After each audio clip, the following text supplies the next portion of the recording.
Wake up, Asheville. I'm Matt Peiken, and this is your local newscast for Tuesday, August 18th. Democratic candidate Jamie Ager says his new Republican opponent hasn't altered his campaign for North Carolina's 11th district. About 500 people attended Sunday's event in the River Arts District. Ager named storm recovery and the rising cost of living as priorities. He also discussed immigration, saying his experience as an entrepreneur and willingness to work across party lines would help address national issues. Republicans recently selected State Representative Jennifer Buncombe as their nominee. Ager has been campaigning against incumbent Congressman Chuck Edwards. The election is 2.5 months away. Read more at WLOS. Visitor spending in Buncombe County fell just over 2% to $2.6 billion last year. The county's tourism authority cited lingering effects from Helene. Buncombe remained North Carolina's third largest visitor economy, but spending was near 2021 levels and below its 2023 peak. A Mountain BizWorks survey found 75% of Western North Carolina small businesses are earning less than before the storm, with tourism cited as a major factor. After Helene, Buncombe's unemployment rate reached nearly 9%. Read more in the Citizen Times.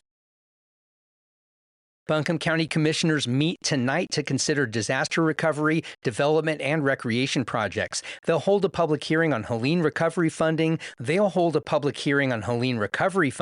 Though specific infrastructure proposals haven't been identified. Another hearing covers KOA's request to rezone 7 acres along US 70 from commercial to residential. Commissioners will also weigh incentives for Southeastern Container's $31 million ENCA expansion, expected to create 12 jobs. The agenda includes a roughly $1.6 million sports park recreation center design contract, support for bicycle safety legislation, and 3 fireworks approvals. Read more at 828 News Now.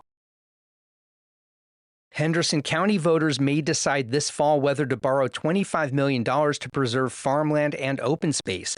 The voluntary program would pay farmers for development rights, keeping land in agriculture through conservation easements. The county lost more than 8,000 farmland acres from 2017 to 2022 as housing expanded and land costs rose. Agriculture supports about 20% of the local economy, and Henderson grows most of North Carolina's apples. The measure awaits state approval and could raise property taxes about 1 cent per $100 of value. Buncombe County has a similar bond on the November ballot. Read more at the Carolina Public Press.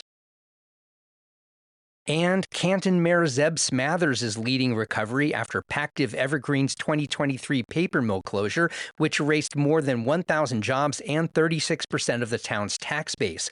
Canton has secured about $153 million in government aid, while Haywood County unemployment is near its pre-closure level. Mill demolition is underway, but flood protection must precede redevelopment that could mix housing, tourism, manufacturing, and retail. Canton has paused data centers for a year. Democrats see Smathers as a future candidate for wider office, but Smathers says rebuilding Canton comes first. You can read more at the Assembly NC.